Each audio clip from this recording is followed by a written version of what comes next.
Now, for more on this, we are joined by Ahmed Sultan, a researcher in regional security and terrorism, joining us from Cairo. Thanks for being here with us on Q News.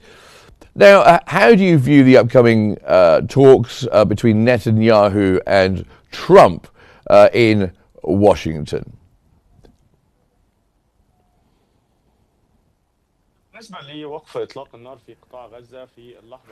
We are hearing about ceasefire agreement and the Gaza Strip. There are negotiations and talks regarding a partial agreement, and there are several factors interlinked with this partial agreement.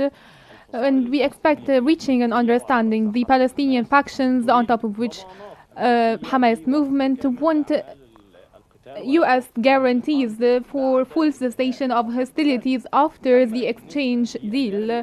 And for the Israeli side and U.S. side, there is a desire to have a partial deal only to release the detainees, and after that the hostilities may resume, because the current visions by the Israeli leaders for the future of the Gaza Strip are focusing on controlling the Gaza Strip once again and occupying a larger portion of the Strip in addition to the West Bank and annexing them officially to Israel. Israel wants to expand, and this was indicated by Trump when he said that Israel is a small country in terms of area and they need to expand, whether by force, and it is happening now. We have seen this in different wars. We have seen it between Russia and Ukraine, and now it's taking place in the Gaza Strip and definitely in the West Bank.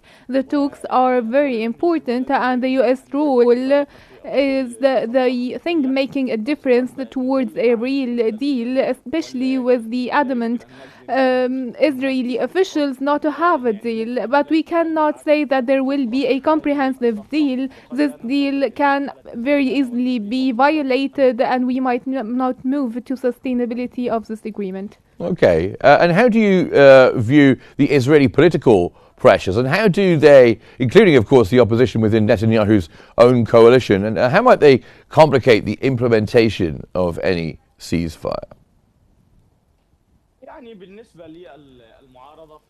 For the opposition in Israel, there is the opposition against Netanyahu, represented in a group of political parties led by Eyab Lviv, and there is opposition inside Netanyahu's coalition himself, represented in Ben Gvir and Smotrich, the Minister of Financial Affairs. This is the same with what we talked about. The Israeli leadership does not want to withdraw completely from the Gaza Strip. It's an opportunity for the far-right Israeli party to claim new lands and control it. And the Palestinians can be confined in small regions.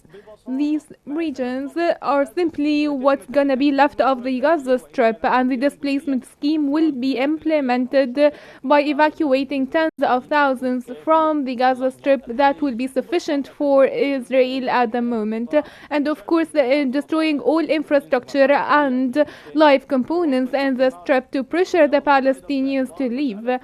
And we also taken into consideration the pressures practiced by Israel in the reconstruction issue, which is so far going nowhere.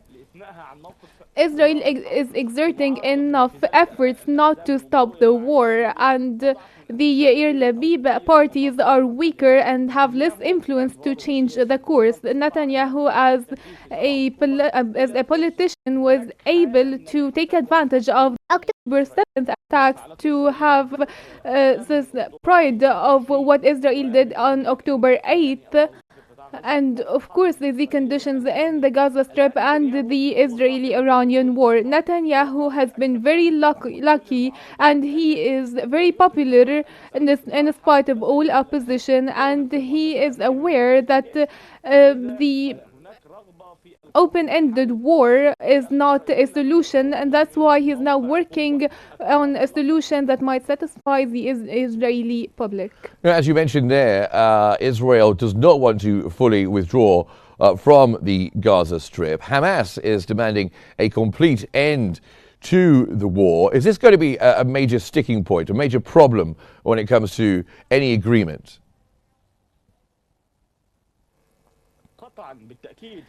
Definitely, this is going to be a sticking point, and this led to the deterioration of past talks. What happened in last March? What happened that there were talks and we reached an exchange deal, and this was supposed to take place indirectly to reach a sustainable ceasefire, but the Israeli occupation resumed the war because the political leadership refused any potential of a full ceasefire agreement. The Palestinian factions actually overcame the Daytonese card, the military depletion. So far, this is pressuring the military leadership in Israel, because the Israeli ability to bear these casualties is still acceptable for the military leadership and the political leadership. The facts on the ground are setting the course, because in natural events, the military situation is the one leading the political stance, but now the political stance is leading the military facts, and for an entity like Israel, they are always submitted to the political leadership. It's a sticking point that might blow off any potential for a deal, as they always describe Hamas as they brought this war on themselves and they have no pressuring cards to negotiate. Now Israel does not pay a lot of attention to the Daytonese, and in the Gaza operations in Gaza eliminated more people than the total number of the Daytonese, and war itself is a tool of politics. So are there any security guarantees or enforcement mechanisms that can be put in place to convince Israel and Hamas to commit to this ceasefire, do you think? For Hamas, they have a real desire to reach a true ceasefire agreement and to end the state of war. Hamas was completely undermined already. Hamas went back 40 years, and this is completely known for Israel. Hamas wants a ceasefire as soon as possible because the internal front itself is now pressuring the resistance and pressuring Hamas. There is a desire to stop the war, but what are the guarantees? This is the problem. The Israeli side are aware that they are moving from a position of strength. They are basing their negotiations on their military accomplishments. They are able to change the scene, the features of the scenes in the entire region, including the Gaza Strip. And therefore, with the cooperation of the United States, they are not investing that much in the second day following the war plan.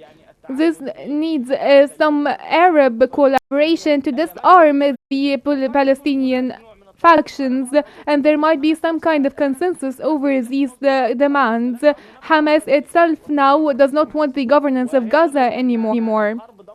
And Hamas is aware of them being completely undermined, and they have a real crisis handling civil affairs inside the Gaza Strip. The Palestinian people's blood is being shed every day. Tens of thousands are killed and missing and injured.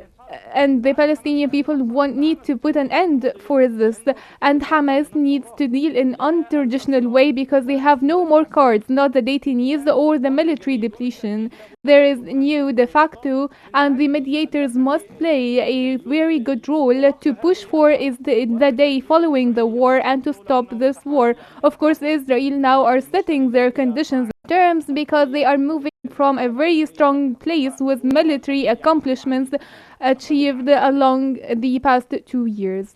And you mentioned there Arab countries getting involved to get rid of arms in Gaza.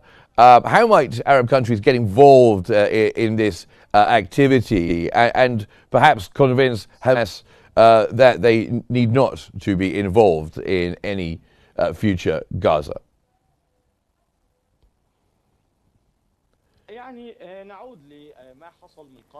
We would go back to what happened before, that the Egyptian side, in the framework of the Egyptian initiative for the second day, for Hamas to give up the governance of Gaza and to form a committee to rule Gaza. This initiative was approved by the Hamas movement and the Palestinian factions.